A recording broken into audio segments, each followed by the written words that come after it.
जो माने नूतन ration card करने को चाहते से माने घरे बसी किभली भाव में आवेदन करें एवं एथिपाई कौन कौन डॉक्यूमेंट आवश्यक पड़ो तेरे सर्वप्रथम राज्य सरकार आसंता वर्ष रे आवेदन करिथवा हिताधिकारी को नूतन राशन कार्ड जोगाई देवाई जाउछंती।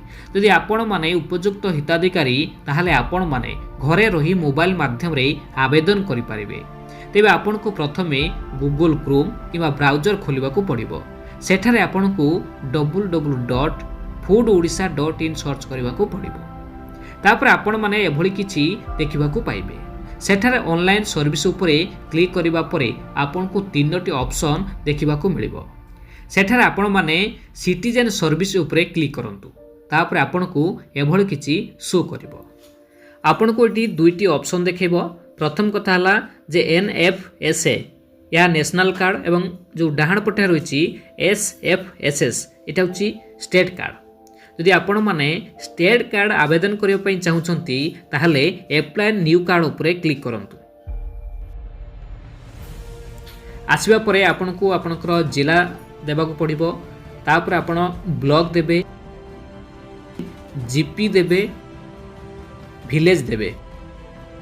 यदि आपनकर घरर प्लॉट नंबर अछि ताले एटी आपण प्लॉट नंबर देबा को पड़िबो। तापर आपनकर रहिछि पिन कोड देवा परे आपन को एठी बेनिफिशियरी डिटेल्स देबा को पड़िबो।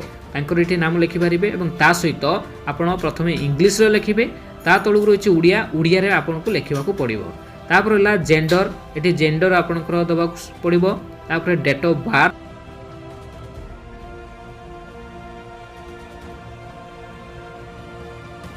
तापर आपन को relationship with eldest lady of the family एठी आपन को तांकर रिलेशन दबाक पड़िबो। मुख्य एटी आवेदन करूचंती ताहले एटी आपण हेड उपरे क्लिक करिवे।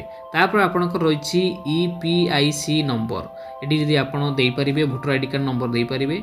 तापर रहिछि आपनकर आधार कार्ड नंबर देबे। आधार एनरोलमेंट नंबर जदि आधार कार्ड नाही ताहले आपण आधार एनरोलमेंट नंबर देई परिबे। एवं ता सहित रहिला आपनकर फादर्स नेम एठी आपनकर बापा नाम लिखिबे। ता सहित आपण एठी उड़िया रे मध्य लिखिबे।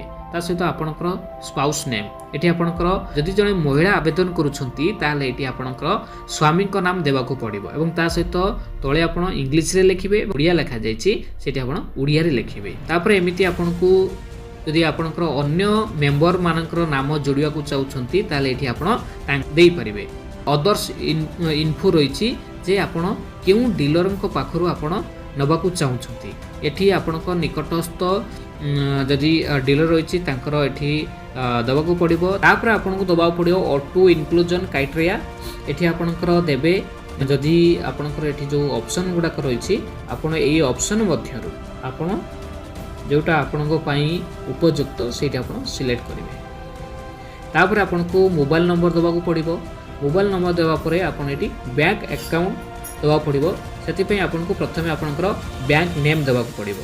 तापर बैंक IFSC कोड रही। तापर अकाउंट नंबर अच्छी।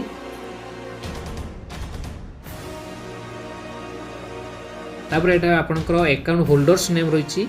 एठी आपनकर तांकर नाम उपरे सिलेक्ट करी एठी सेव उपरे क्लिक करिवे।